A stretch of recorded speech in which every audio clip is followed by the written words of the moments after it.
Super Bowl commercials, advertising insights case study. Welcome to the Marketing Club. You are so invited. You are so welcome to join us today because we're going to be talking about something very specific, something very good that you can actually think about because this is something that was requested, and I was like, okay, why not? Let's do this. Let's talk about this topic. Let's discuss and see where are we going with you know creativity, with commercials. These are specific things that we want to understand. Welcome, Frederick. And we want to build, connect, and grow online. Welcome, Erica. By understanding the things that have happened and kind of seeing like, okay, what does that mean? What's the goal? What was the idea? And I actually saw a couple of them. The ones that I definitely remembered, I wrote down because I wanted to, bring this up, talk about it, and see how this actually would spill into the topic for today. A lot of contradicting, controversial. It was a lot of, it was actually very. I was watching with the intention of this room. Let me just say that as I was watching the Super Bowl and I was watching the commercials, I was literally thinking about what we're going to talk about today. So everything I wrote down, I thought through, I was like, yeah, I just wanted to make sure I had the companies, the brands. I have four. I don't want to overwhelm you. There are too many. So if we end up having the same four to Celeste, that's perfect. But if you have others that you saw, we can definitely add more. But I'm super excited about this room today. How are you? Hi, good morning, everyone. Well, it's still morning for me. I'm on West Coast time. Hey, Favor, how are you? I'm good. I'm good. I've been up, busy working, building, uh, just thinking about what's going on out there. And I was super excited to actually see these things happen. And I was like, yeah, okay, it's good. Everybody's watching Super Bowl. A lot of things, there's so many contradicting things, like artist wise, even with Kendrick. Some people loved it, some people say it was the worst. Some people say, how do you write on somebody's name? Like, it's so many things. It's like you don't know the full story. So if you can't, you can't use one side of the story to judge the full story. So I'm excited about today's topic, and a lot of things happened at the same time. So you can go ahead and let people know who you are, and then give us one insight that you saw yesterday. I'm chuckling, but okay. So, hi, I'm going to do a super quick intro. I'm Celeste. I love all things marketing. I live in Oregon where I run a service based business and I'm a full time entrepreneur.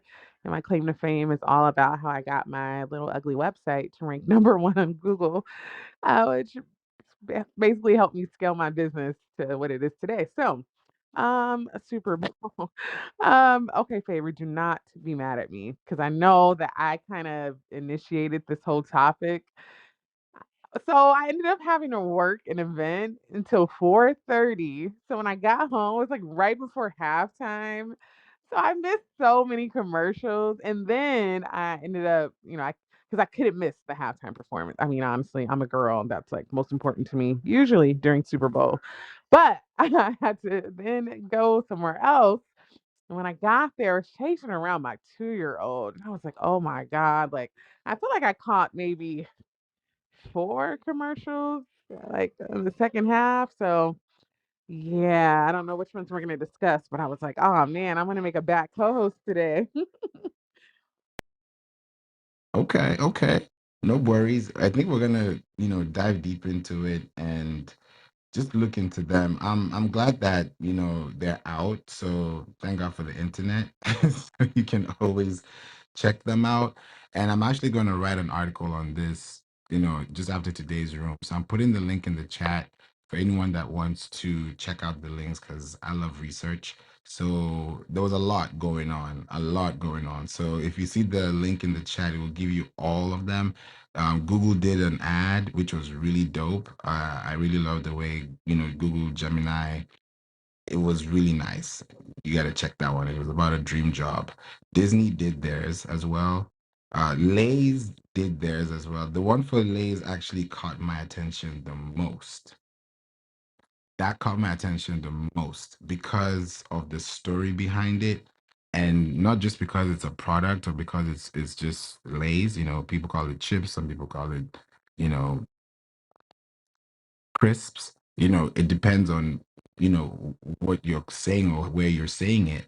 So when you look at Lay's, I'll just give an example for Lay's. They started off their commercial with at a farm, like potato farm.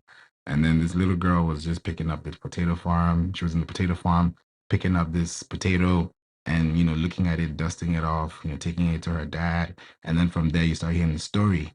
And then towards the end, you don't know what this product is. That's what I loved about this commercial. I saw the potato and I was like, "Hmm, okay, it's a product. I mean, everyone can guess, but it wasn't so obvious because they made it storytelling that it wasn't even about the brand anymore. It was about what you're watching. It was about the experience. So at the end, you just see people, after they've gotten the right potatoes and they've been able to make sure they're ripe and they're ready to go. They now wash it, they get it cleaned, and then from there they're able to now serve it up because now they can cook it, they can, do everything through the process from the farm to the kitchen table, right? That's literally what they were, putting out. And as that was happening, I was like, huh, this is actually interesting. And then you see the Lay's, you know, commercial with you see everybody happy, the family is good, the daughter's looking at people laughing, and somebody's now having a pack of Lays, eating it.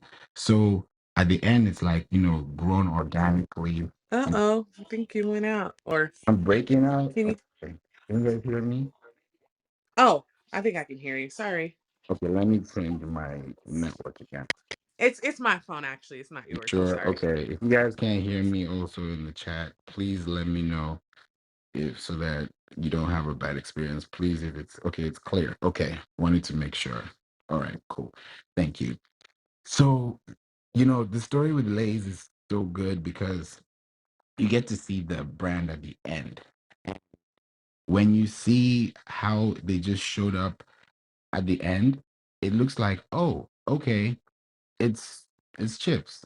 Like it's nothing major, but the story has hooked you that now the brand has something to value. Just like when you watch an Apple commercial, or you watch a Samsung commercial, or you watch, a car commercial, you'll see that motion, that graphic, that experience, that advertisement is what's going to make you want to psychologically incline or just be part of the community just because of the aesthetic.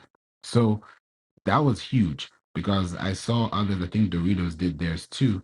And I was like, okay, they were all good, but the ones that stood out was the ones that really brought out storytelling. So we don't have to talk about this one specifically. If you have another one that you saw last year that you remember, please let us know. But there's a link in the chat that I put in there so that if you want to watch some of the Super Bowl ads, not all of them, but the ones that, were able to be seen, you can check them out as well. And then, we could go through with that. Nurseberry, also happy clubversary too. I was instantly reminded of the active recall of that. Right. That recall is a huge one because if people know your brand and they've been seeing it, at some point they'll connect. They'll be like, okay, I know the brand, So it's where you really connect to people and what you're trying to say that really matters. There was one with Post Malone. I'll talk about that one later. That one's very interesting too. So there's so many things that I saw and I was like, yeah, this is definitely like specifically done. And there were so many commercials. For those who probably are wondering, okay, how much are the commercials? I think it was 7 million last year. It was 8 million this year. So imagine anytime you're watching a Super Bowl ad, just think 8 million times the number of commercials you're seeing. And then think about the number of people, the total available market. That's the number of people who actually watched it, right? Like Celeste was rushing home to get home and she saw it and she saw the halftime show. And then from there, you now get to see whatever commercials are also coming up in between. You may not see all of them, but the ones you do see are the ones you'll remember.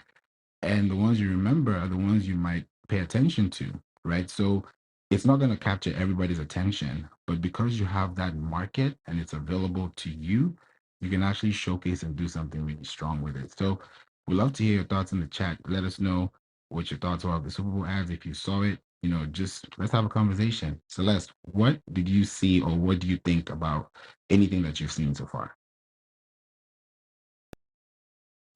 So I have it on my homework list to actually go back and review some of the ads, especially the Google one you mentioned. That one happened early on in the show? Because yeah, I definitely missed that one. Okay, I just had to read this again too. I think I read it wrongly. Oh, when I read recall, I thought differently in a different. Um, I thought differently. So when you said like that, the part of recall, that's bad. And now that you're saying it that way, I'm so glad that we actually chose this. I chose as the first example because I have four, so I'm glad I chose this first.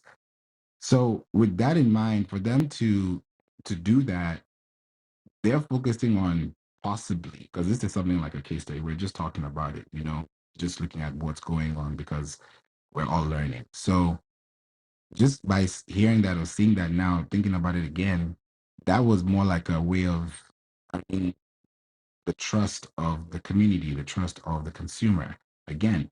Because if something has a recall, like especially like, was it spinach or broccoli? Something, one vegetable has the same thing going on.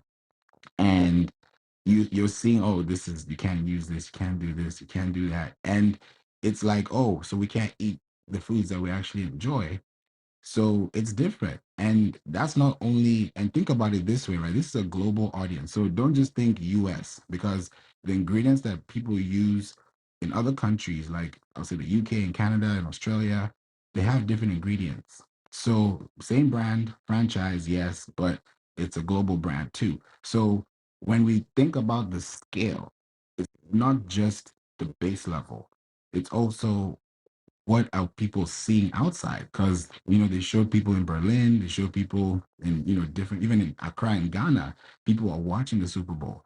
So it was not just the US only. Yes, majority of the US is where everybody was watching it, over 100 million people.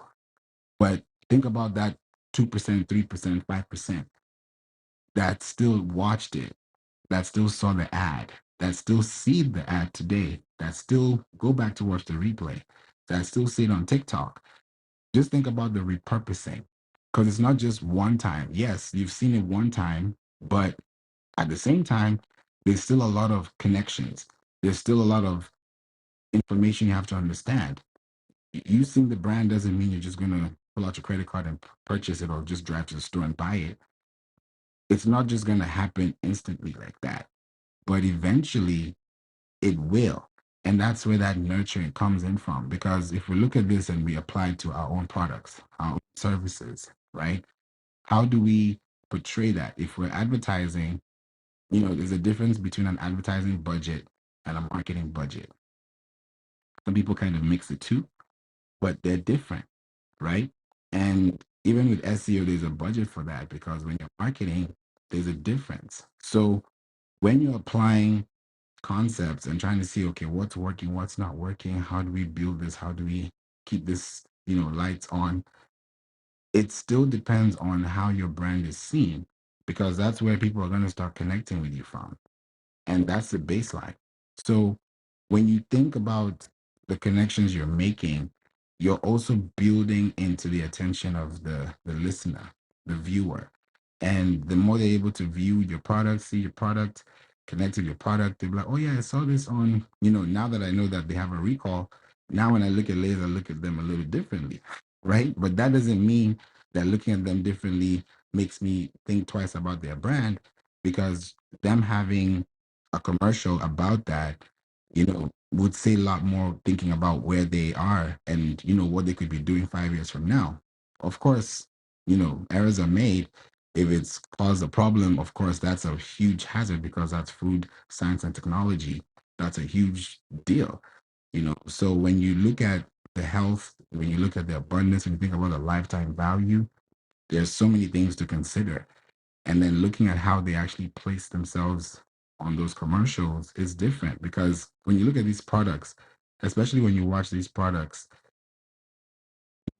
because you're watching brands, you're watching experiences, you're watching commercials, but you're actually watching the products move, and you're seeing the products move from one place to the other. If you see, Lay's outside at a picnic, that's the picture that they want you to portray, that this is good for outdoor activities. So when I'm going to a store and I'm looking for snacks, that's what's going to come to mind first. So it's like psychological marketing in a way that makes you think about those different things. For example, I had a meeting today with a client, and we're managing about 7 YouTube channels, and they're all doing well. There's one specific one that I noticed wasn't doing so well. And I realized, and I said, the reason why this is not doing well, I could just see clearly. Like, I didn't even have to go deep into the analytics, was that the logo and the video were not matching. In other words, when you're posting something online, right? And you're posting, this is a commercial, this is advertising, this is business, this is marketing 101. When you have a logo and your logo is a certain color and you're using this color to show your brand, like if Amazon starts using a different color than yellow, we're going to be like, okay, what's going on? If they use blue, you'll be like, okay, that's Prime. When they start using green, that's sustainability. You start thinking about how they're using those colors to send a message subliminally without having to be loud on the topic, but they're still sending the message home, right? It still hits across. So when you're seeing the same thing in what I saw with the client, and I said, okay, this one that we're managing right here, let's change it from burgundy to yellow, because burgundy, yes, it's a good color, but when you're looking at the topic is loud, and the color is quiet. So they have to match. And of course, some of the technical things we have to look at, and that's going to make things jump, because other accounts are getting 2,000 views, 1,000 views on the shorts. It's hard to get 1,000 views on shorts. To get even three impressions is a struggle.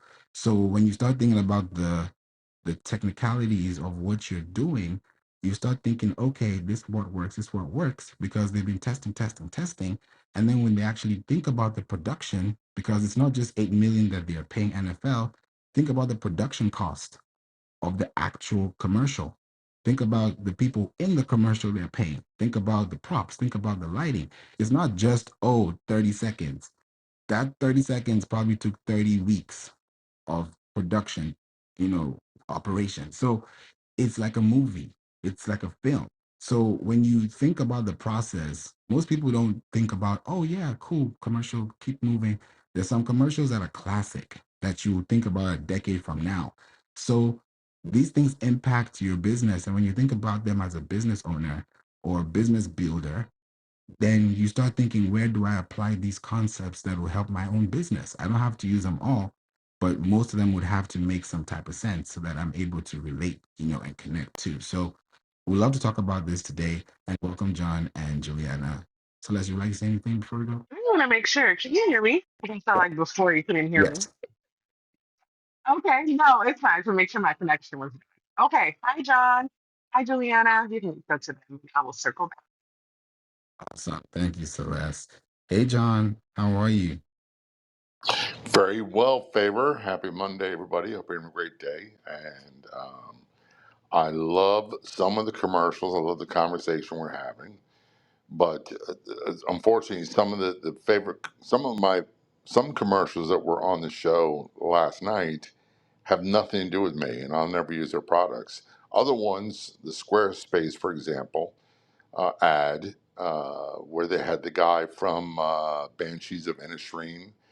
Uh, I have no idea what that has to do with their product, none whatsoever. So I can't wait to hear more of this conversation. Good stuff, man. Thank you. Thank you, John. That was classic. Yeah, some of those commercials you look at, you're like, I'm never going to use this product, but okay, good job. Like you keep it moving because it's not your audience, it's not your preference, and that's the thing about commercials like this.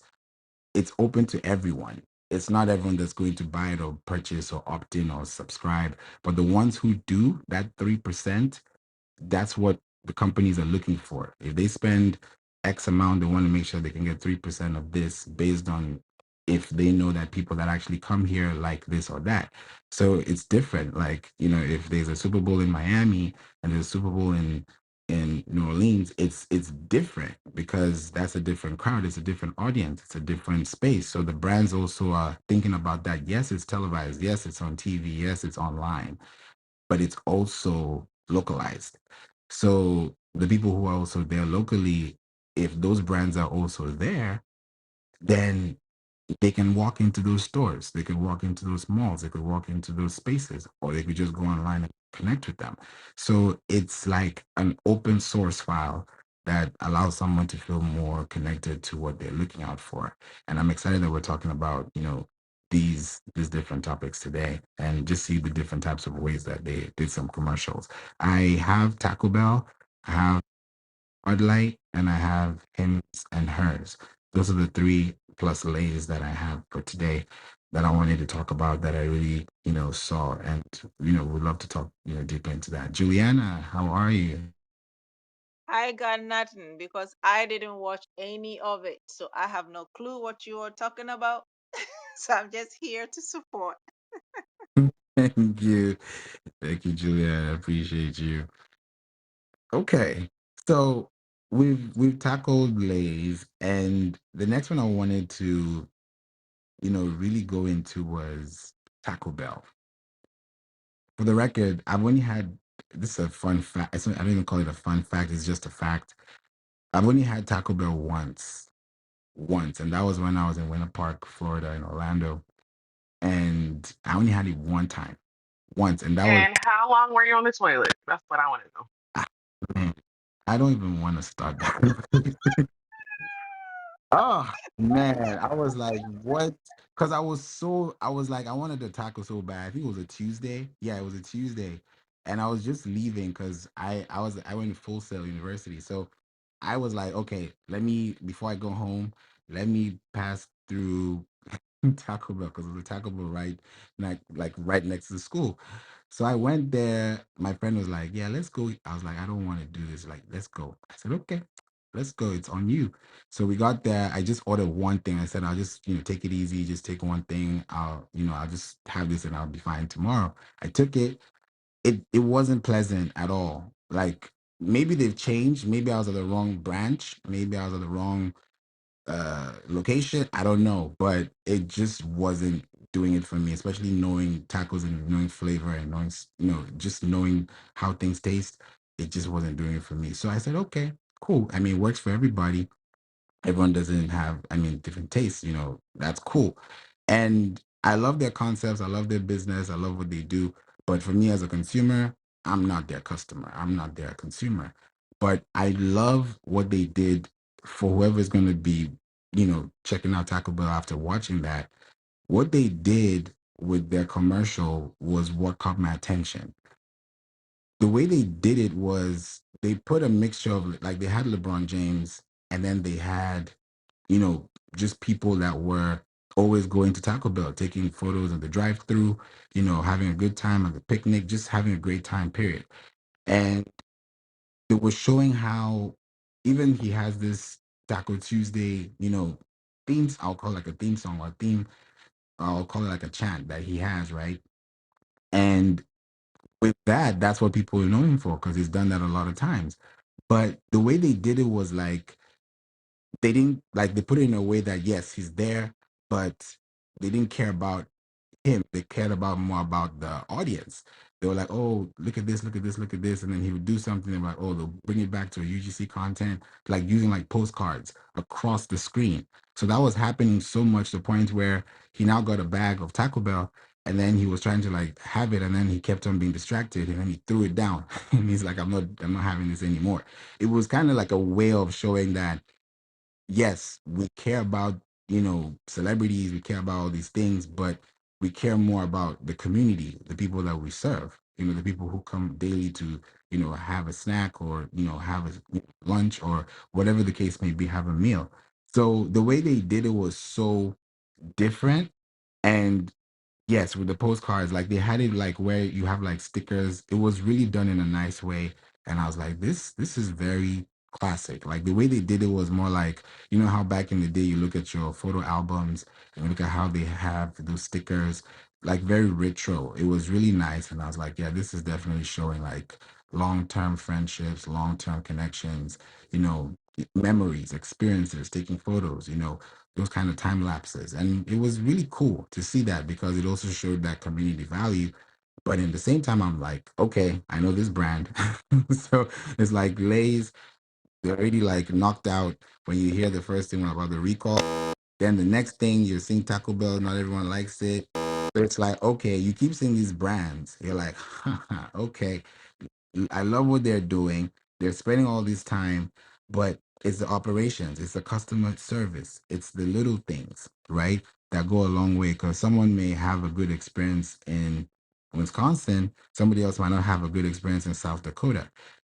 It might have a completely different experience in a completely different place. But at the end of the day, if somebody is thinking about this brand, what are they trying to send as a message? And most of these brands also use it to actually send messages, like, happy messages, positive messages, motivational messages, using their brand to stand, with people for things, which is great. So it also shows where they stand, especially now where things are. Some brands are for, some are against. It's like a whole mix. So some people say, I'm not going to be shopping here. I'm not going to buy stocks from here. It's a whole thing. It's a whole thing. So when you see these brands and you see how it also affects the economy, it affects your consumer decisions, connects back to what you actually do, then you think twice about where you actually spend your time, your money, your energy, and your resources as well. So anyone would like to say anything on that when it comes to community ads, UGC content, user generated content? No, I said the postcards because remember the last time I was here, you had mentioned something about direct mailing, and I did do it. I think I sent it last, I think it was the Saturday, and then Monday I got a bunch of calls. Some of it was big, but then they wanted me to come talk for free, and I'm like, no, I don't think so. So, but the other ones did work out. So the postcards still work. So don't give up on that for your local community. Thank you, Juliana. Yeah, postcards work. They definitely work if you use them right, if you build them right, and you're connecting with the right households. Yes, definitely it will work because you also think about the mindset. If people are walking to work, somebody else is using a train to work, somebody else is driving to work, somebody else is flying to work. Those are different mindsets, completely different. So it's like are their mindsets at the position when you're connecting with them, and what are they doing? For the Super Bowl, everybody was home or indoors, or somewhere with friends, and they're seeing all these things happen, and they're actually looking at them and like, oh, okay, this is cool. This artist, this celebrity, this athlete, is in this place or that place. So it's like it also asks the question of, okay, do you like this artist? Do you like this brand? Do you like this service? Do you like this business? There's so many questions. So it's not just, oh, this is a bag of chips. It's also, what's the story? Why are they doing this? What's the goal? Like Coca-Cola, for example, that's another thing that still beats. I just don't understand. But hey, it's working well for them, right? They are great at what they do. I would not drink a Coca Cola. I don't remember last time I drank soda. I don't drink soda. So I just don't. I would drink a lemonade before I drink a soda, right? I'll drink fresh juice before I drink a soda. And that's just because I just love healthy stuff, right? But I also noticed that Coca-Cola, one of their goals and is to, have sustainability, meaning that they're providing fresh water, for communities, for people who are in need. And that's a good thing because it also goes into planting trees, going into the vegetation, going into building that forestry. And I see what they're doing with that, based on charity, based on environmental science. Yes, they're doing it well in that regard, but as a consumer, I will not drink that product. I will drink that. It's unlikely, because when I drink it, I'm like, what is this? Like, if I've seen commercials where people use, you know, Coca-Cola to do different things. You can actually, using it as baking soda. It's crazy. So I'm like, I'm not drinking that, but some people will still do it. But everyone has their own thing. Like, oh yeah, I'll work it out, I'll sweat it out, like there's always gonna be an excuse, which is totally up to you. But everyone has a decision, right? They're still doing it well, right? They're different flavors. So it's great. I'm not knocking it down. It's just not for me. And somebody else might be for them. So we're all different, and that's what makes us unique. That's what makes everyone have a great time. You may not even like lemonade. You may not like iced tea. You might not like those things, which means that person is not your audience. So it's always fine, but you also want to know how to find the right people, the right connections that lead back to the brands that you're creating. So thank you so much, Juliana, for that insight when it comes to direct mail and really connecting with people too. Celeste or John, have you thought about direct mail or just connecting people door to door? I don't do either one. I use radio as the number one way of attracting attention to my stuff, getting in front of new consumers. Um, and the main reason why is direct mail is great, but it's pretty expensive. And to be honest with you, we get so much junk mail we don't even look at it. We throw it right in the trash. And door to door, first I'm the classic get off my lawn kid. When people comes to listen to me, I listen about 3 seconds of what you're saying and say, not interested. See you later, and no listening. So I don't do either one. Thank you for that feedback. Yeah, it's very different. The worst thing is these two things: sending an email and someone deleting it before reading it, and someone throwing it out before you even open it. Like John said, that's honestly, those are two things that, if happens for your marketing, a problem, because you're spending so much energy, time on subscriptions, on services, on printing, and it's not really going where it's supposed to go. So it's like, how do you connect to the right people?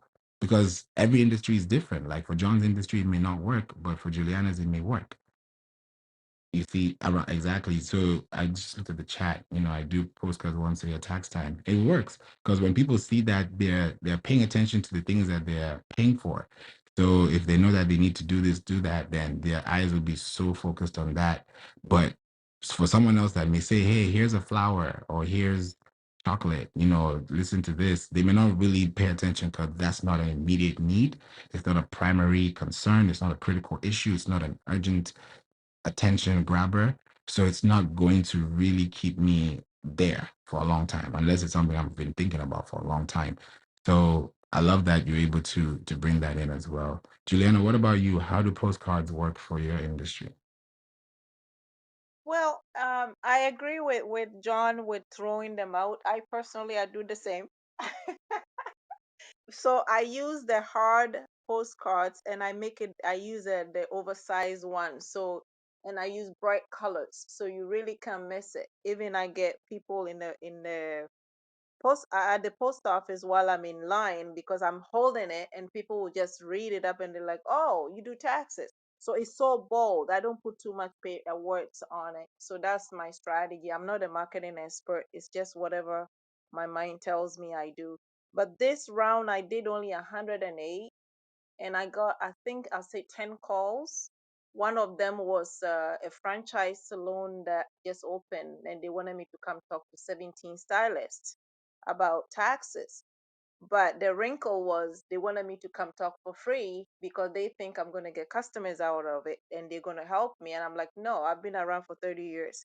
So technically, you're not the one who's going to make my business grow. So you have to pay me if you want me to come talk. But so this one, the particular did not work for them, but other people did call and I did get other clients from it. So in my industry, it works. The postcard works. Nobody wants to pay overpay taxes. So it works. Thank you, Juliana. Go ahead, Celeste. Yeah, I was gonna say, Juliana, that if that's 100 and you got 10 calls, that's a pretty good conversion rate. That's 10%. So congrats. I personally, I mean, yeah, it's a lot of hard work involved in all of that. And I feel like, I mean, I haven't really researched direct mail a ton, but I feel like it's hard to track the data. Like, with email, you can see like open rates and who read it, who dumped it in the trash. With anything tech, you can see that info. But when it comes to, I mean, I guess door to door, you could do it too, but direct mail, I'm like, ah. However, now I don't know if I ever told you this favor, but when I first started out just working in general, I did door to door sales for two different companies. And let me tell you, if you're an entrepreneur, especially if you're a new entrepreneur, I always recommend that you get out there and you try to sell your product or service door to door, even if it's just for like a day. And it has nothing to do with sales. It has to do with you developing tough skin and not crumbling every time someone says no to you. Learning how to rebuttal, learning how to take rejection, really just kind of building that confidence because I meet so many new entrepreneurs and they don't even want to like talk about their thing because they're just so nervous and they're like, what if they don't like it? When I started my business, I was a motherfucking beast, okay? Because I had people, oh my gosh, they talk to me crazy. They call me fat, ugly. I mean, all the things, right? So by the time I started my business, I was just like, okay, what is a little no gonna do to me? So I highly, highly recommend it solely for the purpose of the exercise of learning how to have tough skin in marketing and sales. So I just wanted to put that out there. I love that, Celeste. You're right. It's those last few reps that really make the difference in your set. That's what I was thinking. I was like, it's those last few, that 3%, that 10%, because those are the things that if you keep going without thinking too much, you're focusing on the end goal and not just the process. You got to trust the process. So that's, yeah, definitely. And it's also based on search, based on keyword research. Because Celeste, you're saying like, how would you track it? There's something I'm doing now, which is connected TV, where you can't skip. Like when you watch a Netflix, it's so weird that you pay for Netflix, but you can't skip the ads. So it's weird, but you can do that, and I can see how that's possible. Now I know where that can happen, right? But now those ads that you can't skip, or those ads that you watch, or those ads that you're actually looking at, it's being operated within your area. So if I'm running ads and I want to run ads within this zip code, or this region, this county, this place, then those are going to be the major places that people would find your content, right? And then when they find your content, they're like, okay, this is what I've been searching for. So it makes sense for me to look for it now. Because if it's been in my mind and now I actually see it on my screen, then I do see it on my phone, then it's like, oh, okay, maybe this is something I actually need to get now. Maybe I can put a pen on it, but I can come back to it later, pin that thing, maybe schedule it, maybe not think about it later, but it's something that at some point would come back because it was a thought first. So it's definitely working in progress. If you're able to even use like QR codes, scan them, let people see. So if you have, let's say, 2,000 postcards you send out, and let's say 200 call you or 200 visit your website, you know that if someone's visiting your website from this place, from this place, from this place, because I did a search within the last 30 days that these people are looking for this thing, knowing that between, let's say, the 15th and the 30th, they're looking for it more so than the 1st to the 14th, then it also lets me know how to position, that target. It's not just, oh, here you go, you get a postcard, you get a postcard, you get a postcard. It's like very specific with precision.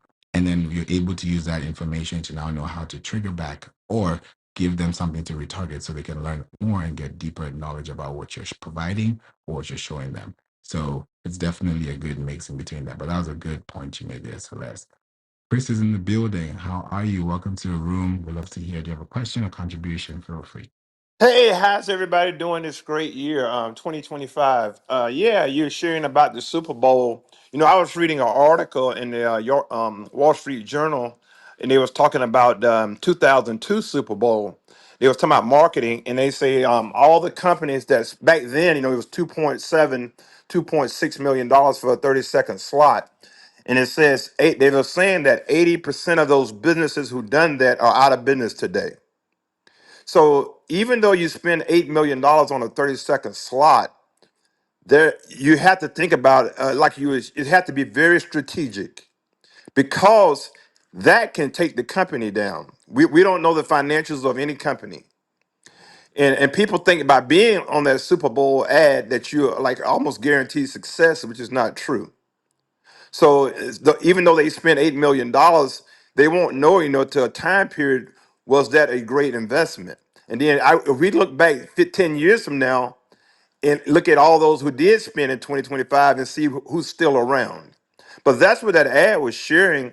And I'm in the real estate business. And tomorrow I got a client I'm meeting with at 1 o'clock, and it came from a mail out, like a similar to a postcard. You know, if it's a high ticket item, see, real estate is a high ticket item. You know, it's a commission on a 300, 500 $1 million home or whatever. But this transaction tomorrow would net me 12,000.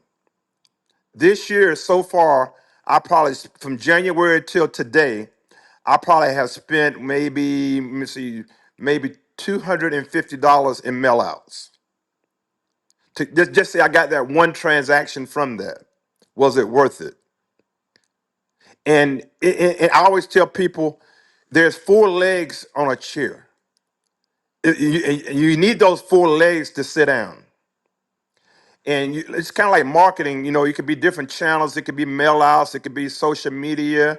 It could be billboards, and all those four legs. And but all four of those legs are required for that chair to be sturdy.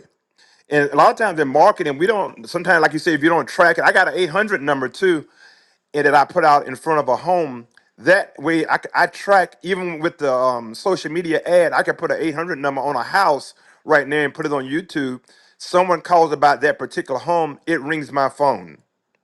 And even if they hang up, if they call that 800 and hang up, I still capture. So it gives me a chance to connect with a live person. I say, hey, favor, you just called about 124 Barnes Street.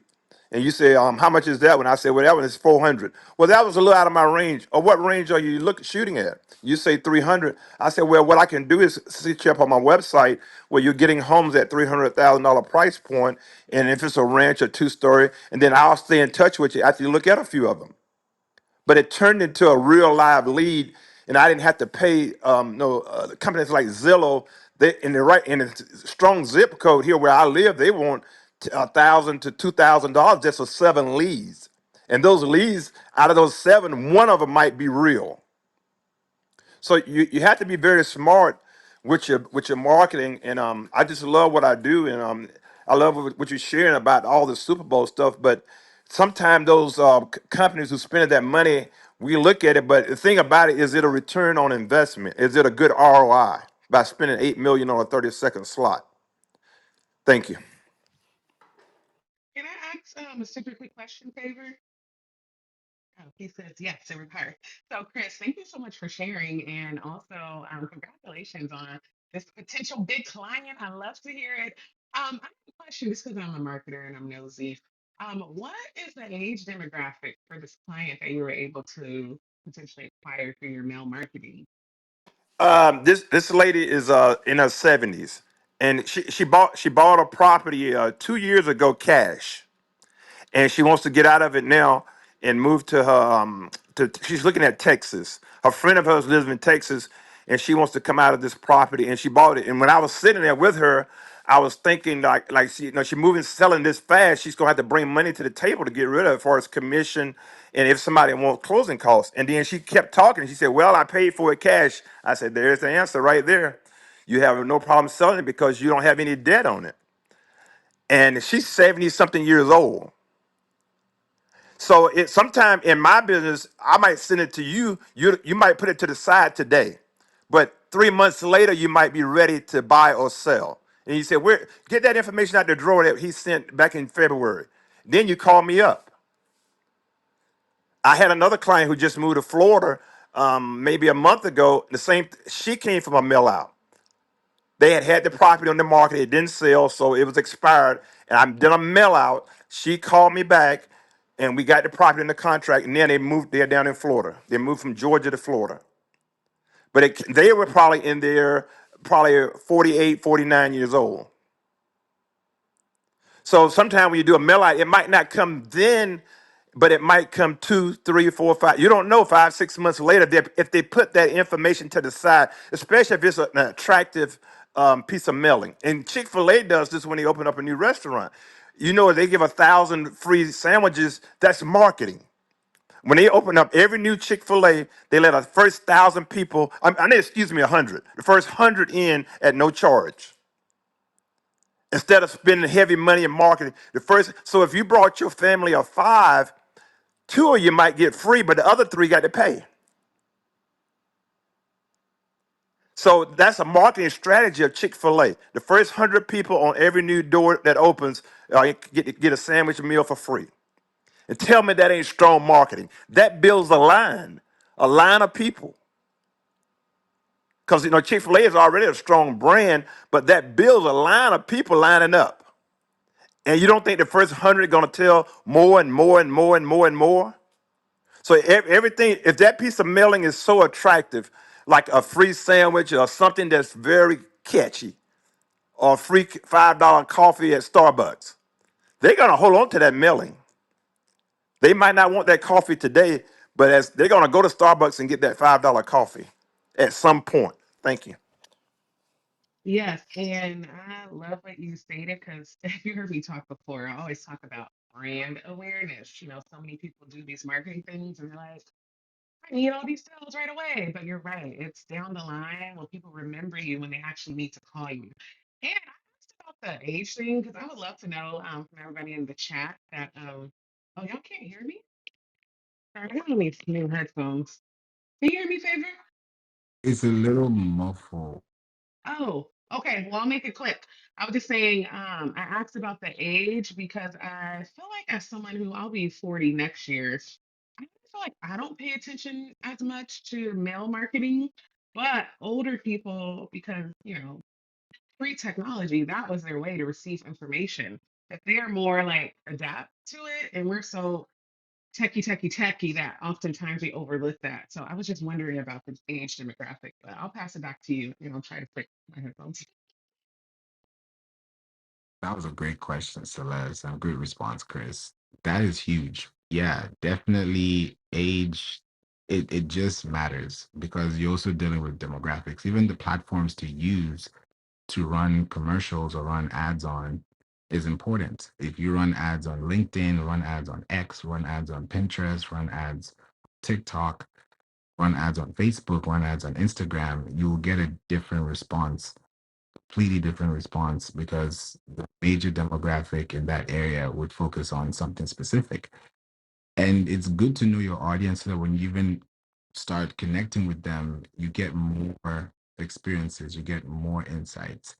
That way you're able to know what they like, what they don't like. Because imagine if, like you said, Chris, that 8 million that you spent in 2025 might be 9 million in 2026, 10 million in 2026. We don't know. And when that time comes and you spend another 30-second ad within a 12-month, 52-week calendar year, you're looking also at the return. Did you guys hit the bottom line? Did you guys, was there any profit margin? Was there any exposure? Was there any expansion? Was there anything that actually added to the bottom line from what the investment was? Maybe it was a net 60 or net 90, whatever the number may be. If you're looking at the long term value of that product a year from now, like you said, not many businesses that do that survive, then what is their main goal?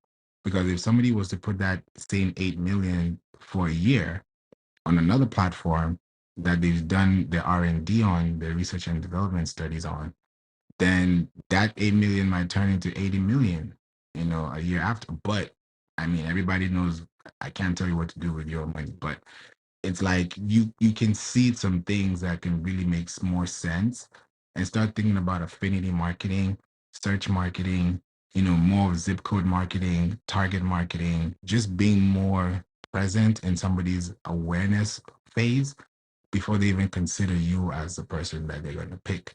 Because when they're searching for a result or a response, they're going to pick that based on what they like. So if they like this, cool. If they don't like it, then that's not for you. It's not for them. So it's a big dicey one, but I think that's the best way to market, because even if you think about online sales, if you have a product store online and somebody buys your t-shirt, there's going to be a zip code in that receipt. So that zip code tells you also why are they buying a t-shirt. Is it hot over there? Is it cold? Are they just wearing it because they just like t-shirts? Do they like, collectibles? What do they do with those t-shirts? Do they like sneakers? Are they sneakerheads? Why are they getting this color? When they're walking, are they outdoor? Are they indoor? Do they fly? Do they travel? Are they getting this so they can actually be more comfortable? So many questions, right? So all these commercials, all these places give you more insight because you're able to now see what it does long term. So yeah, I don't know.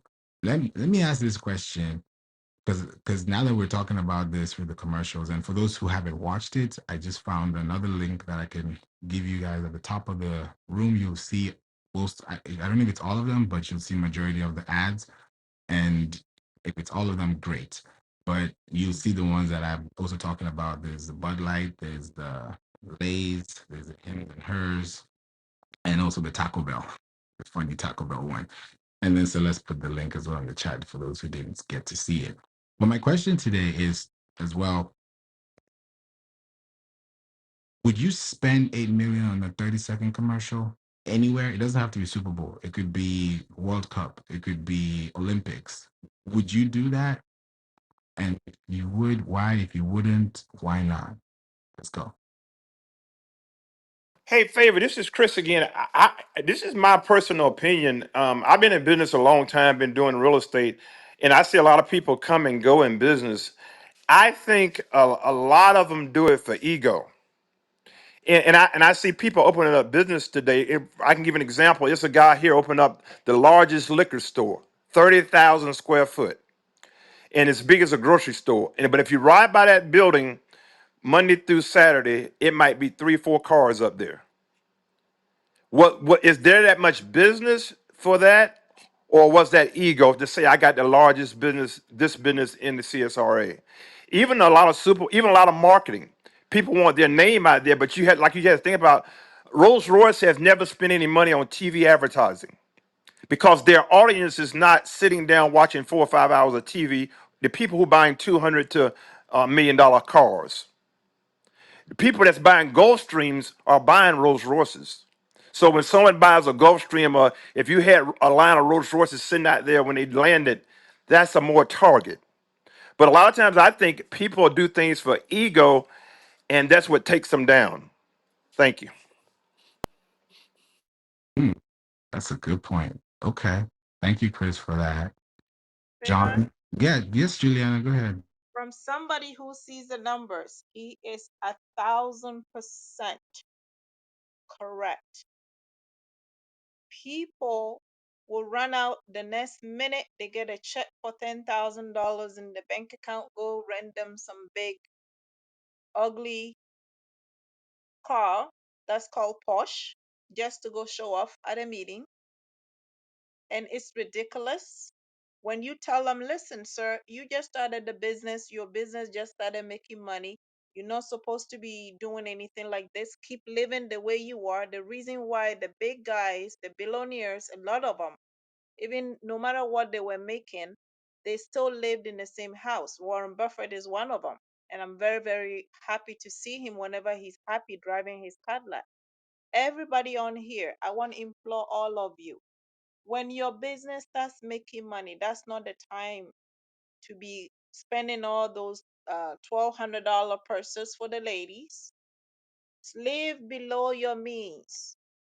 Let your money grow.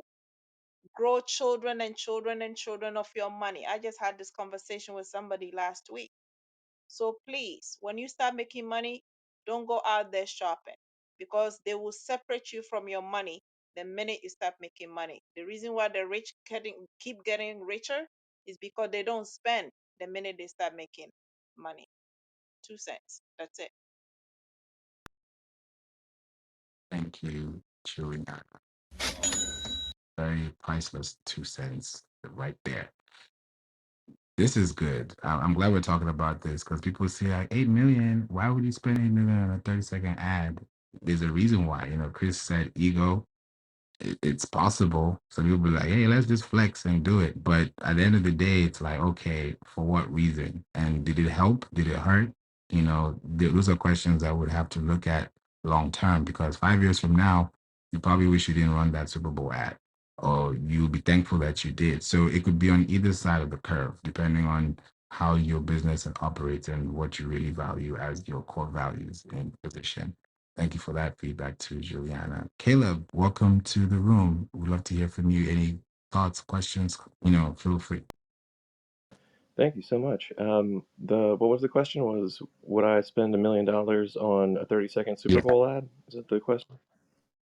I guess the question at that point turns to, a risk to reward calculation, right? Like, if am I willing to risk $1 million for zero return? Like, no, of course not. That's a ridiculous. That's a really bad investment. But if it's going to yield me, say, 4 to 5 million in potential sales, then like, yeah, I'd make that trade. That's a pretty reasonable thing to do. If I could make, 20x on that 1 million, yeah, I would definitely make that. That's a very reasonable return on the investment of, using one's advertising budget. I love that. I love that we have different answers because it also shows the different perspectives because every business has their own thing. There's some businesses that would work. Like, for example, Disney, they did their commercial there. Everyone loves Disney.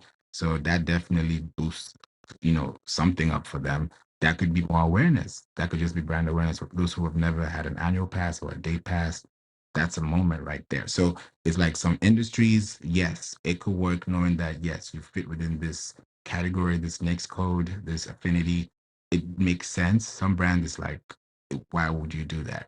So it definitely has a good spin on that. Thanks for that feedback, Caleb. John, what about you? Well, the answer for me would be, and it depends on the industry. So I would not spend even $10 on television advertising because getting the people to make the leap from television to consuming a podcast version of my show or social media, whatever might be that generates revenue, is a tall task. It's a big leap to get people to do that. So what I would say is this: if I had a chance to spend $8 million plus production costs for a commercial for $8 million for a 1 minute commercial for the Super Bowl, I'd rather spend $1 million on pre-roll ads on a Mr. Beast show. Mr. Beast has more viewers in the last 10 videos than the Super Bowl does, period.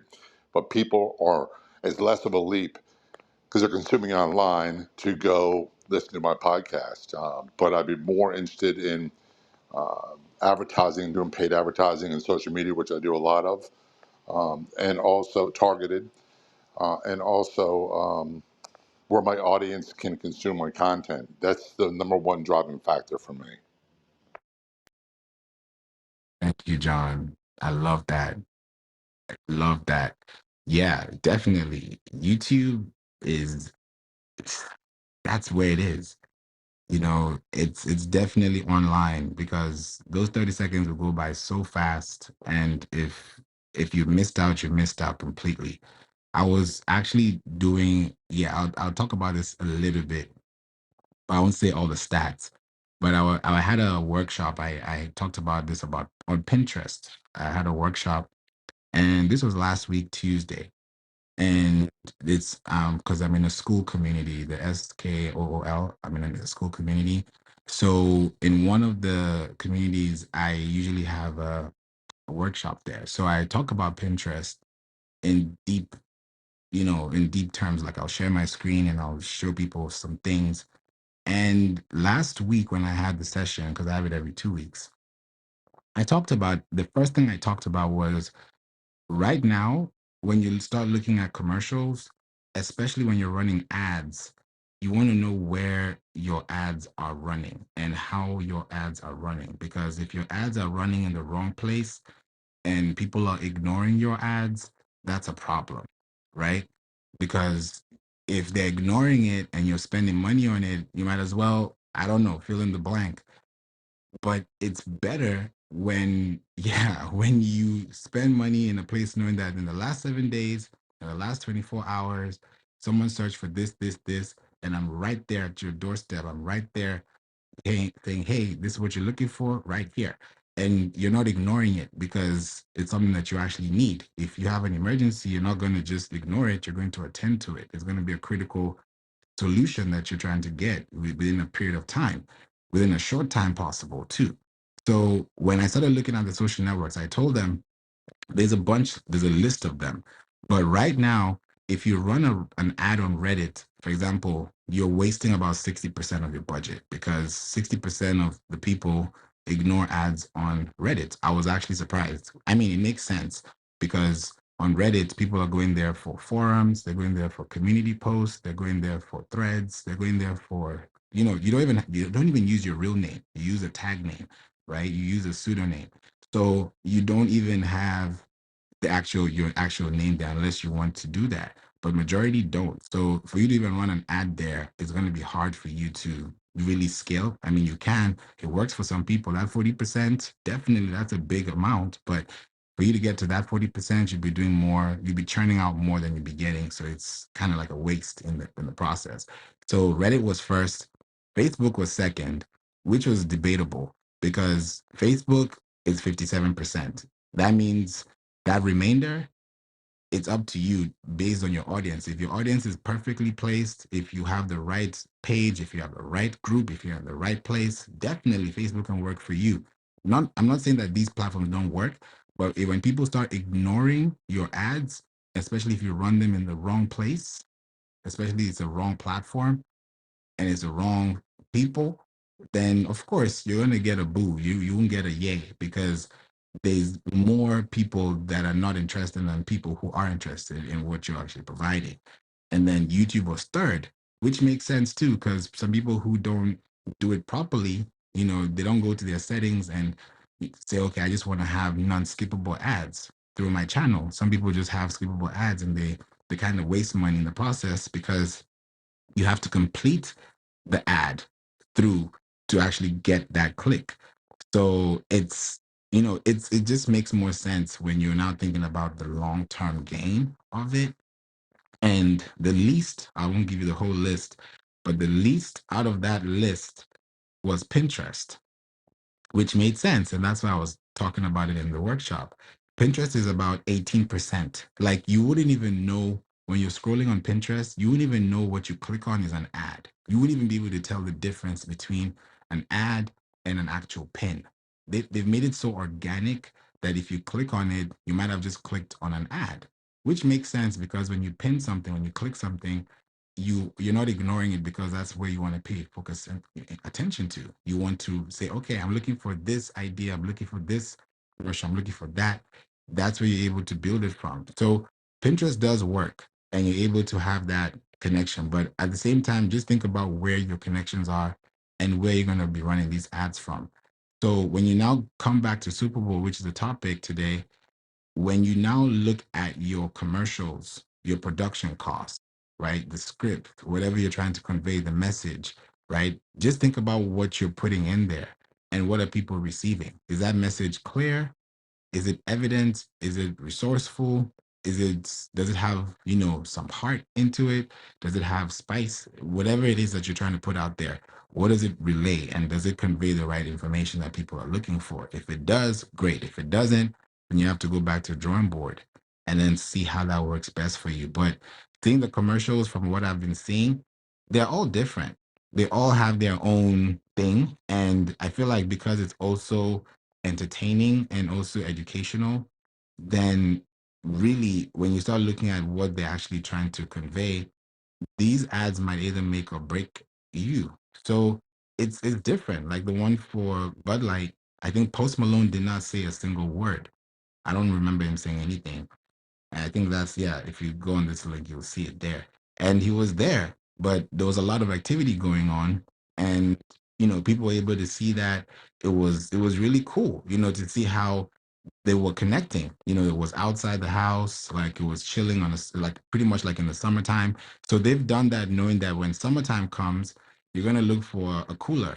You're gonna look for an ice pack. You're gonna look for, you're gonna start doing barbecues. You're gonna start doing these things. So like Chris said, 3 months from now, 6 months from now, they're gonna think about that commercial. They'll think about, oh, they listen to a Post Malone song, and then they remember the Bud Light commercial. It's like retentive memory thinking processing. So when you think about what you're doing, even if it's not an artist, it could be a sound effect, it could be a theme song, it could be a lullaby, it could be something that when they think about and you've tagged it to something, it helps you, the business owner, gain that brand awareness because all these things that we're doing were just for brand awareness. I don't think it was a conversion campaign. I think it was a brand awareness campaign that could lead to a conversion, but that depends also on how their strategy and their layout process is. So I'm glad we talked about this today. And Celeste, this is something that came up last week, so I'm glad that we're able to cover this as well today. I wanted to ask you if you saw the Taco Bell one that you posted. Did you get to watch it and see what they were doing based on the way they kind of like had it was like a plot twist on the athletes and celebrities. I think it was Georgia Patton and LeBron. Can you hear me? I'm trying to make sure my connection's okay. Yeah. So I watched it while you were discussing because that was one of the ones that I missed. And I also like I think if someone told me that I'm paraphrasing here, but the most important thing to any human is to feel important. And I really like how, traditionally we see these celebrities and these influential roles and everybody else is the background. But they did a flip on it that made it as if, the everyday person is a celebrity to them. And I really like that because at the end of the day, these celebrities ain't eating Taco Bell. So let's start there. But also, it's just so it was a heartwarming moment that it's like, all right, we care about our consumers. Yes, I mean, I'm sure the consumers didn't get paid as much as LeBron, but that's neither here nor there. I just really liked it. It was like a heartwarming commercial. So I liked it. Yeah, that's really what I took from it too. It had that good effect on it that showed community, which also is a good way of showing brand PR. Because I also look at it from macro and not just micro. Because if someone sees that, like the way you felt warm, even though you may not buy or purchase or ever go to the drive-through, at least mentally, emotionally, you've had a feeling. And that has helped you proceed to do something different. So it's also kind of moved the needle indirectly without having to have a big impact on you, linear wise. So it just depends on how you portray that and what angle you're seeing it from. So definitely, I feel like these commercials have their days. So if you've not watched them, click the link, access this link by Rolling Stone. All of them, I believe, are there. You can check them out, see what they do, and if you watch TV, if you watch commercials, if you like storytelling, if you like to see what's going on, this is definitely the place to check it out, and then see what's working and what's not working. You may never do a production like this, or you might do one day, but at least you're able to look and see, okay, what's working, what's not, how do you do your research, and where do you spend your most time as well. So it just makes the most sense for those people who are really thinking about it. And then also, last thing, don't just run ads because, like Juliana was saying, like you have the budget, you have the money to run it. Think about, okay, if I'm going to run this commercial for this reason, then I'm going to do it for this solution. And if, let's say, your brand doesn't fit that position, for example, if you have a commercial that you're trying to run that it makes more sense on LinkedIn, you wouldn't want to run that on TV. because those are two different audiences. People that are professionally, active and, doing things when they're not having downtime compared to somebody that's watching TV that just has enough time to chill. So it depends on where you are and what you're doing, so that even when people are also responding back, the response is active and it's also efficient, for your marketing and for your business needs too. So this was definitely a great discussion, and I love today's topic. Before we go, we can start off with you, Caleb, Chris, John, and Celeste. Caleb, what would you say big takeaway for you on this, and anything you'd like to let people know about anything, just in general, when it comes to advertising or insights that you've been able to see? Um, yeah, I think just moments ago you said something that I think wraps it up beautifully, which is like, I mean, I'm paraphrasing, but effectively the idea being like be intentional, right? Like what's the purpose of the action? Like what's the solve? Like keep the solve in mind. Like work toward the solve, right? Yeah, that's it. Thanks. Thanks, Caleb. Appreciate that. Really good feedback. Chris? Yes, I love what John said and what you said and what Caleb, what all you all said, really. But realize where your audience is. Like what she was sharing about the age with real estate. See, I got access to pull up if you who's been in their home 10 years, 12 years, 20 years, and that tells me a little bit of information too. If I see you've been in your home 20 years, to be a good target for this or for that, and realize where your audience is, and you have to stay in front of your audience. Sometimes it don't come in one day, 1 week, or 1 month, but if you stay in front of your audience, at some point it'll start clicking. And you have to have a wise counsel, somebody who really know that business. And sometimes in business we don't want to pay for a good advice, good wisdom, but it's worth it if somebody can really give you insights on what they think you should do, and you really believe and follow those guidelines. It can take you to the promised land. That's what I learned, man. Thank you. Thank you, Chris. Appreciate that. Yes, I believe data or data, however you say it, is the new oil, because that is where a lot of things move, and it's liquid because it's information that you can track, it's information you can analyze, it's information you can process, and it's definitely something you can use if it's done correctly, and if your information is not skewed, you can definitely use it to scale. So that was a great share, Chris. Thanks for that as well. John? Yeah, my big thing is, and by the way, of all the commercials I saw on television, the one that I think that was the most improved, and I don't use their product, is WeatherTech. Their prior commercials they had just absolutely blow, if you ask me. This one with the wild women was phenomenal. Here's what I do with social. I spend money on social media advertising, and the one thing I would tell people is you can target by zip code, you can target by age, gender, income, all kinds of things. But here's the one thing I would say I do not do. I don't do any advertising where I pay for impressions. I only do advertising where I pay per clicks. I want to drive traffic because traffic's how I grow. The podcast version of my show. So it's attainable and it's not a big leap to get people to, for example, I do a lot of Facebook ad or like campaigns. I do about one a month, and for about every $100 I'm going to spend, I get about 700 new qualified people that want my content. They're real people. And they're targeted, and I pick who I want. And it's a strategy I use. And the main reason why is because I turn them consumers of my content. Though they may not listen to the podcast, doesn't mean they can't create other revenue streams through Meta. So explore all your options and pay for results, but not for impressions. Impressions to me, uh, I'll give you an example. Having an ad in a newspaper, it's great if it has a distribution of 1 million per week, but how many people see your ad? How many respond to your ad? So if there's not measurement tools, it's not something for me. So thank you.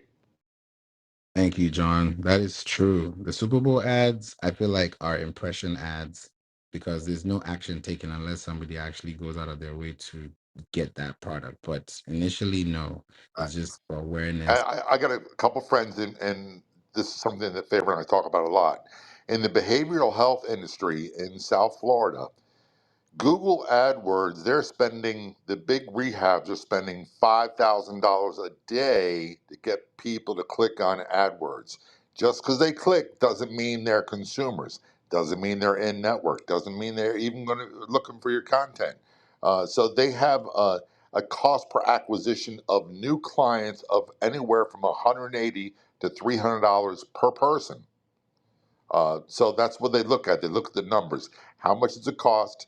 How many impressions do you get? How many clicks? And how many of those become actual paid customers through insurance or otherwise? If they don't line up, they don't use them ever again.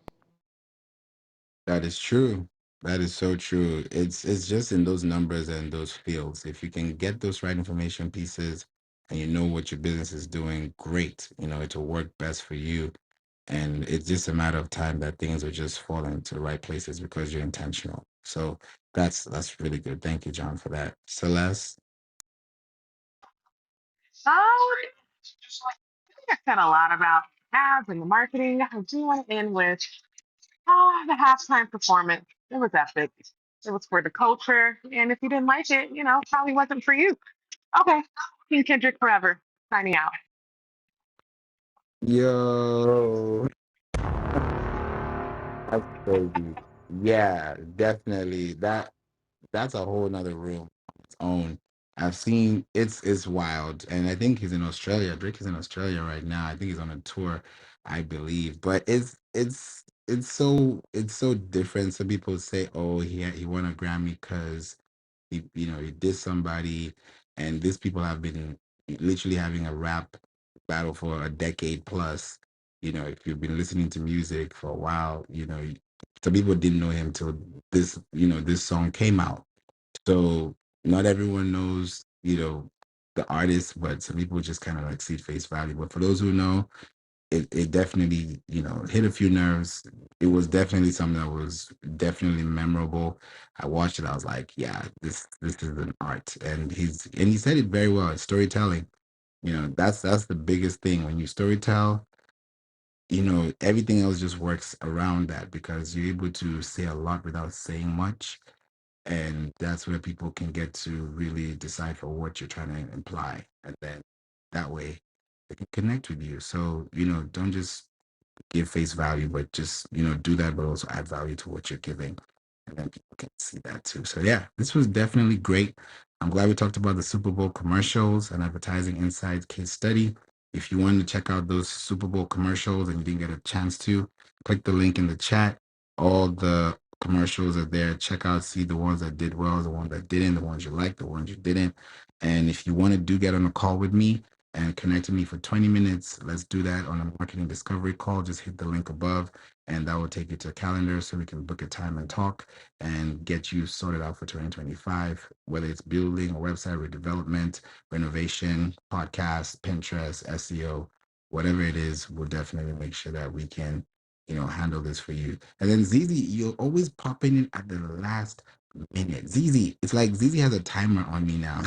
She's like, I'm gonna come in 1 minute before it's done and comment. But I wanted to say what's up to you, Zizi. How are you? Oh my goodness, I'm doing great. Happy Monday. So good to hear your voice. Good to hear your voice too, Zizi. Appreciate you for being with us here today. Great, great, great. Did you watch the Super Bowl, by the way, or the commercials? Anything around You there? know I did. Listen, Eagles fan over here, Philadelphia native. So go Eagles. Hey, that's what's up. You know, question for you. When you saw the commercials, if you saw them, what were you thinking? What was your process? Were you even looking at them, or you're just waiting for the game? Just tell us a little bit about that before we go. Definitely.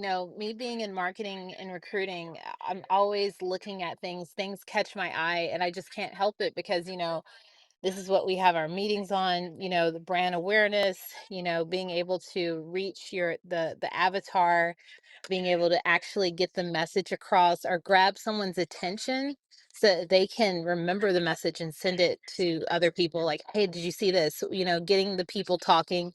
I like to use the word provocative, right? And so, I saw some commercials that were like, okay, what was that about? And it's just, it didn't make sense, but it had people talking about it like, hey, did you see that commercial? And, friends trying to brainstorm and figure out what was it about, are talking noise about it like it was, just not up to par. That's the big thing right there, is just getting people talking. And so, my little kiddo is homesick, and so I'm I'm in the car right now with him, and his little iPad is so loud. I'm just like, "Oh my gosh." So I can barely concentrate. So I'm going to pass it back over to you. Thank you, ZZ, for spending the time with us today. That was some great insight. Yeah, definitely. Uh, there's a lot. There's a lot to uncover there. And I feel like it's just a matter of time. People are able to see the brand, see what they like, what they don't like, and then you choose, because everything with advertising is a choice. I can advertise this shoe to you, but you may never wear it. It may look nice. It may look nice for the picture, but it may not look nice, for the next 2 years, in my closet. So it just depends on what somebody wants and what they like. So thank you for Yeah, I that. hope your little one feels better, Z. That's all I want to say. Oh, thank you so much. My whole thing is I'm hoping it doesn't spread, because I have four boys and a husband, and you know how that goes. Oh, sorry, Zizi. Are you like taking, how the like this like humidifiers or just something to help so that it's not like too much? Hope it's not gonna spread. I pray so. I hope you guys feel better. Oh yeah, I'm definitely I got my vitamins, I'm loaded up, I drink my tea, and so, I try to get my husband to drink the tea, but he's like, no, absolutely not." So, and when he gets sick, he gets sick. Like it's like, the man cold. No offense anyone, but yeah, it's a whole thing. Uh, Hope you feel better. Hope he feels better too. And yeah, we're definitely here, and I love that we're here connected in a big space like this called Clubhouse, and yet we're in so many different places at the same time. So yeah, hope all is well, and thank you so much for joining us today, Z. So great to have I'm so glad I got to come and hang out and hear your voice. I always love just being able to pop in and hear you, because you have such great information and knowledge, and you're an expert in your field. You know what I mean? And so whenever I can come in and, share the room with other people, or be here, and then just I just really love that people are able to come in and they're like, I found value here. You know what I mean? So thank you for all you do. Keep showing up, keep doing it. Thank you, ZZ. I appreciate you. Yeah, I love Clubhouse, and I'm not. If this app is still in the App Store, I'm still going to be here, God willing. If I'm still here, I'm definitely going to be definitely here. And learning from people is one of the best things, and connecting people is even greater, because you never know where someone can need you, or listen to you, and then they change their mind or perspective, and that changes their whole life structure. It's I've seen it happen on the app so many times. So I'm always grateful to connect to people all over the world, because it's a global app as well. So thank you all so much for listening. It's been a great room. Celeste, thanks for that idea. Definitely, I'm glad that we're able to knock this out and do this the right way. In fact, I was thinking about this now that we're here. Before we go, Valentine's is this weekend or this week, and a lot of people are a lot of people are doing a lot of commercials, right? I want to do a room this week about the intentionality of seasons and marketing, like seasonal marketing. And I wanted to know, what about seasonal marketing people want, because it could be emails, it could be ads, it could be content. Is there something that you want to learn or hear about or discuss? Put it in the chat. And if you're on stage, please just voice it out, because I'm thinking about that this week. But I also want to, get feedback so I can loop back into the mix. Can I ask, are we talking about literal seasons like spring, summer, winter, fall? Or like, there's also like, I guess that'd be more like climates, like times of like stress and political climates, and then times where people are happy. That's kind of what I think about when I think about seasonal marketing. What do you Right. think? Yeah. So like specifically for this week for Valentine's. So when it comes Oh, to gotcha. colors, yeah.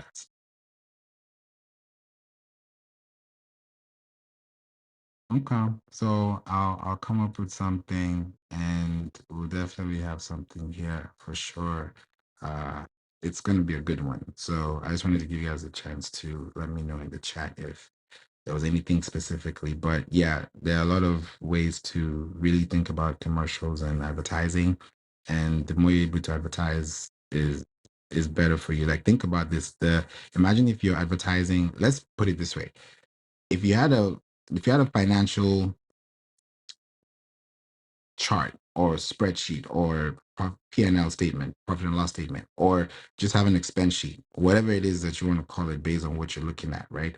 And you realize that within a 5 year span, let's say year one, you spend 80% on advertising, year two, 75%, year three, 60%, year four, 50%, and then year five, 20%. If you've been able to spend less money, all I'm trying to say in this example is if you have a business and every year you're spending less money, meaning that you're spending less in advertising, but you're getting more, which means you're doubling in your profits. That's a great thing because you're cutting your time in half because you already have connected with the available market. And now you don't have to advertise as much because they're no longer a cold audience for you to reach. But because you already have retargeting models and you have a good advertising structure where you can actually organically show up, meaning that within those 5 years, you have articles, you have pages, you have podcasts, you have something organically that someone can refer back to, then you're able to still give people long term, that lifetime value really expands over time because when you have a website and you have a blog, you have all those things in place, especially during this season. Every year there's going to be something happening, right? So if you have a website that can connect all those dots, then advertising for you would be so much easier because you're able to really, push that needle and move it really far. So we'll talk about that in the next room. Thank you for joining. This was a great room. Appreciate you, Celeste, John Z, Chris, Caleb, Brian, RT, Dr. JS, Khaled, Patipan, Rohan, Rayon, Irfan, and also UK Bro. Appreciate you all. Have a wonderful day. And I'm Wait, I'm so sorry. Before you end this, I had an idea about is it all right if I voice an idea? yeah, go ahead. Okay, so you were asking about seasonal marketing, right? And then Celeste asked a fantastic question, which effectively, in my mind, was highlighting the difference between, say, like actual, spring, winter, fall, like seasonal, that type of seasons, but then in relationship to, like, say, like news cycles, political cycles, business cycles. I think that you know I personally would be very interested in being a part of a conversation or a discussion where those particular cycles are highlighted and the interconnection between those cycles are also highlighted. So that way it's like, oh, I comprehend that when like X or Y geopolitical event happens, then Z output will happen in the marketplace, and that'll affect my, marketing decisions in this way, or my advertising decisions in this way, or my branding decisions even. I mean, personally, I don't think branding really changes. I think once you kind of do the work, then it's like that's your brand and stick with it. But that's my personal opinion. Yeah, that's it. Thanks. Thanks, Caleb. Yeah, we will definitely bring that in. I don't know how we'll loop it because that's a lot of sequences, but I think we can turn that even into a series. I think because there'll be so much to cover and definitely see how we can put that in place. Because if you think about it too, like with the Super Bowl, it's Black History Month, and there was a lot that was said, during the Super Bowl at this time in February. So everyone knows, okay, in February this happens. So as a business, what are you saying? In January it's New Year, people are posting New Year packages and resolutions.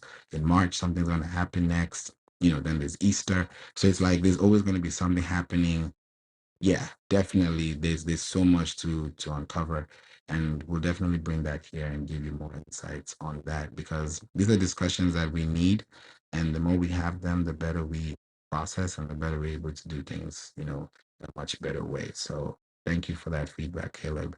We'll definitely bring that into the marketing club room. So for those who have a ticket, UK bro and Stacy, click the link at the very top where you'll see Marketing Club. We do have rooms here, so feel free to join us. We are over 350K members, so a lot's going on out here, and we definitely connect. If you want to do work and do this off Clubhouse so that we can actually have a strategy session and get the workflow going, please click the link above to book a discovery call with me, and we'll definitely get that going and have a 20-minute conversation that will have a lot of in-depth, because a lot of processes will happen before the call, so that at least you're able to know what to do and also take action, because at the end of the day the goal is to get to a certain result.